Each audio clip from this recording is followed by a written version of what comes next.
Nayana's Spirit by Nonok. Alex knew he'd find different things in an enchanted forest, but he didn't anticipate exactly what he would find. Everything was silent and calm up to this point, with only a couple strange gusts of wind rushing through the leaves and rippling through the pieces of broken bark.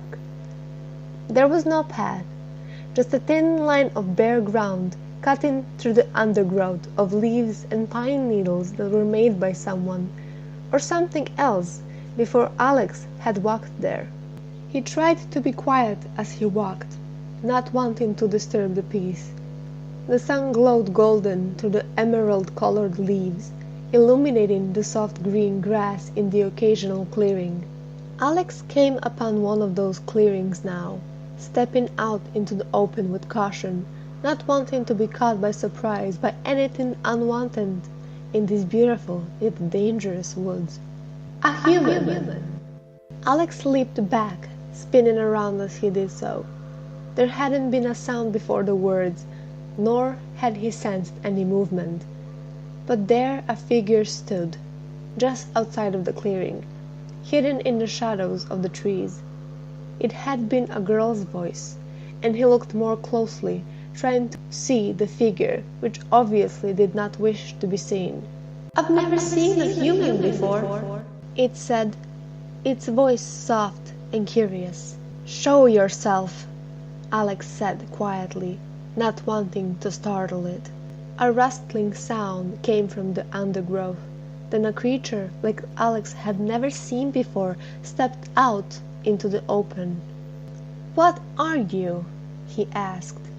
It looked like a dryad with transparent green skin and a leafy dress, its hair a tangle of grass and roots tumbling down to its waist. Its eyes were even greener, nearly glowing. They were oversized for its head, and its head oversized for its slim body. It blinked up towards him as its height was only half of his.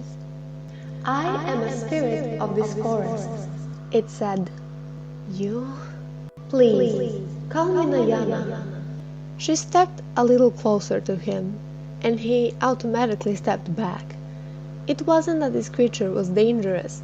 She certainly didn't look like she could do any harm, but the situation was so different that Alex didn't know what else to do. "Don't be afraid. I should be more afraid of you than you are of me." "I've never seen something like you before," he said with wonder, then hurried to correct himself. I didn't mean to be rude, but—" She only smiled, the corners of her mouth curving up into small dimples. "Then this is a first for both of us. I have heard of creatures like you, but never seen one before. Tell me, where are you from?" "A long way away from here." "I wouldn't know where it is then. I only know this forest." "Have you lived here your whole life?" "Yes, and I will most likely die here as well. Not immediately, of course. I'm younger than the rest, and they predict I will live a long and prosperous life." Are you content here, then?" "Certainly. This is my home, and I have no wish to be anywhere else." Alex couldn't imagine it. He'd always had a desire to travel, to know what else was out there. To be contained in one place for more than a week seemed unbearable to him. Neither of them said anything for a moment, and Alex did not know how to break the silence. Nayana's emerald eyes reflected the golden light of the sun shining down into the clearing. "What is your name?" she asked him. "It's Alex." "That is an interesting name. What is that object on your back?" "Oh, you've never seen a—" He reached back and drew his sword from his sheath. "It's a sword. You've never seen one before?" She shook her head, sending a small lilt through her hair. "May I touch it?" "Sure, but be careful. Don't touch the sharp edge."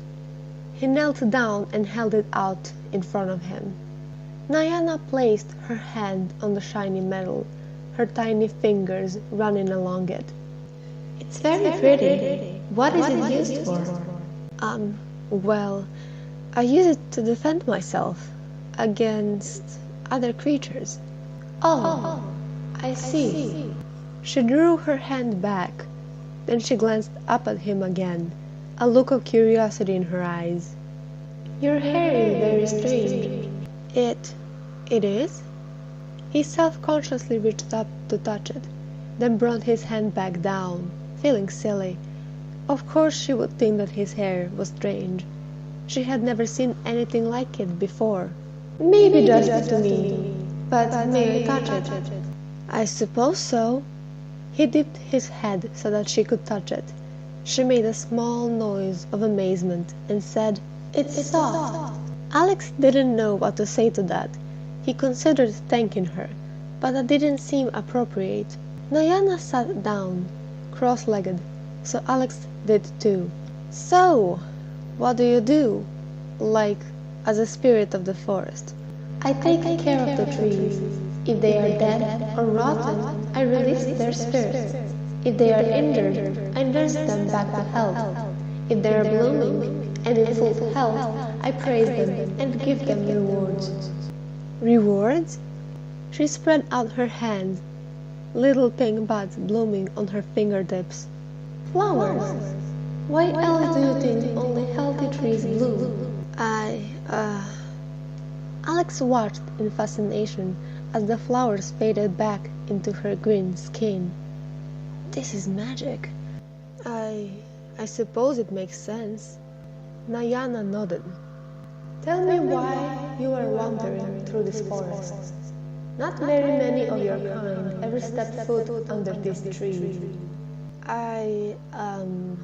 Well, I suppose it was a sense of adventure, to travel anywhere, everywhere. It gives me a sort of thrill. She tilted her head. I do not understand. You come from a home, I assume, and you wish to leave that home? Well, yeah, I suppose so. You say I suppose a lot. Oh, I'm sorry. Why?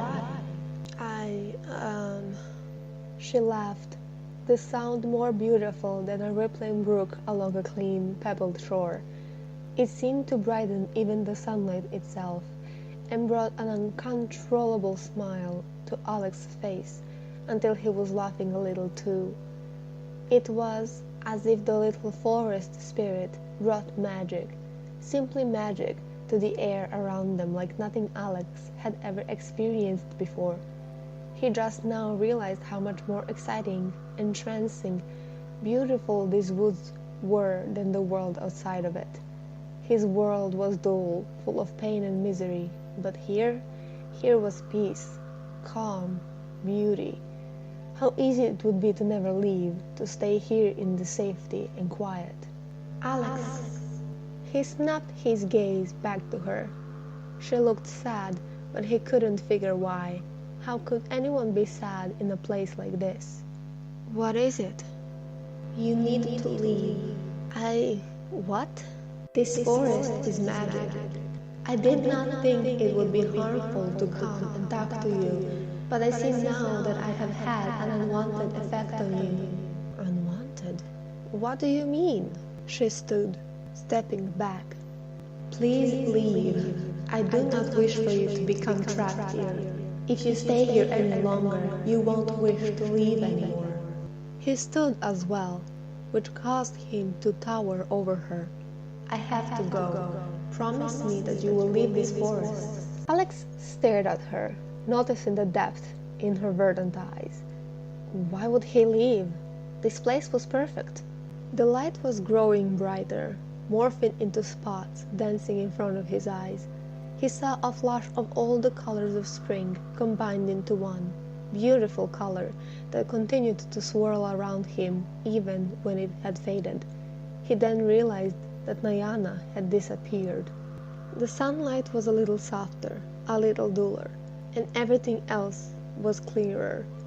He now understood that he needed to leave this place, no matter how much he wished to stay. As Alex walked away from the clearing, following his small trail, He felt an unexplainable sadness come over him as he realized he would never see the dread-like girl again. She had been right. Her magic had made him want to remain here in these woods, but he saw now that that was necessary. With each step, his heart felt a little more lonely, with the feeling that something was left behind, something that he would never be able to achieve again. The trees began to thin out, and a strange desire came over him to take out his sword before he realized that he'd even done it. He was looking at the blade, the one he had made himself. There was a touch of something else to it now, however, a shimmer of the same emerald green that he'd seen in Nayana's eyes, danced along the smooth surface, shining more brightly than normal metal. He smiled to himself, knowing he'd always have a memory of what had happened in that enchanted forest. After that, his footsteps were a little lighter as he continued his journey.